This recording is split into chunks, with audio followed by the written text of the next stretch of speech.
If you want to become a licensed general contractor in South Carolina, there are a few steps you need to follow. It's not too complicated once you break it down, so let's go through the process one step at a time. Step 1. Set up your business. Before you can even apply for a license, you need to decide how your business is going to be structured. A lot of small contractors go with an LLC. That's because it helps protect your personal assets and can make things easier during tax season. You can also go with a sole proprietorship, partnership, or corporation. It's totally up to you. Just keep in mind that whatever structure you choose, it'll affect your taxes, your liability, and how you operate day to day. If you're unsure, it's a good idea to check with a business advisor or accountant. Step 2. Make sure you meet the basic requirements. Next, you'll need to confirm you qualify for a license. In South Carolina, you must be at least 18, legally allowed to work in the U.S., and not have any serious criminal convictions. Most importantly, you'll need experience. For a general contractor license, you have to show at least 2 years of hands-on experience in the type of work you're applying for. That experience must have happened in the past 5 years.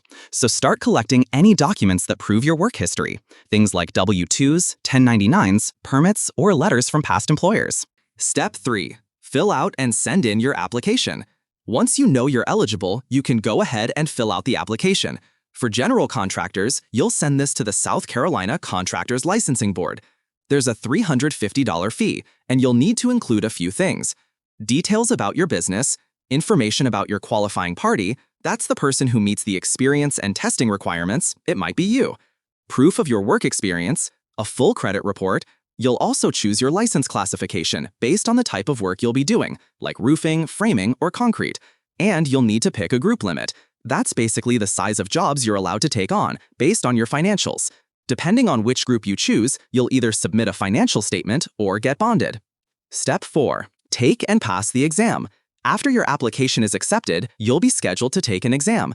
This test covers both business and trade knowledge. For general contractors, it's given by a company called PSI. The exam isn't just about how to build things, it also tests your understanding of laws, codes, and general contracting rules in South Carolina. Some people find this part tricky, so it's a good idea to use study guides or take an online prep course. The better prepared you are, the smoother this step will go. Step 5. Show proof of insurance or bonding. Once you pass the exam, there's one more thing to do before your license gets issued. You need to show you're covered in case something goes wrong on a job. For general contractors, this usually means showing proof of insurance or getting a surety bond. The amount you'll need depends on your license group and local requirements. Make sure you check the exact bonding or insurance rules for your classification so you don't miss anything. Step 6. Keep your license up to date. After you're licensed, you're not done for good. You have to renew it every 2 years. That means paying a renewal fee and submitting some paperwork. Depending on your license, you might also need to complete continuing education. The state will send reminders, but it's a good idea to set your own alert so you don't miss your renewal window and end up with an expired license.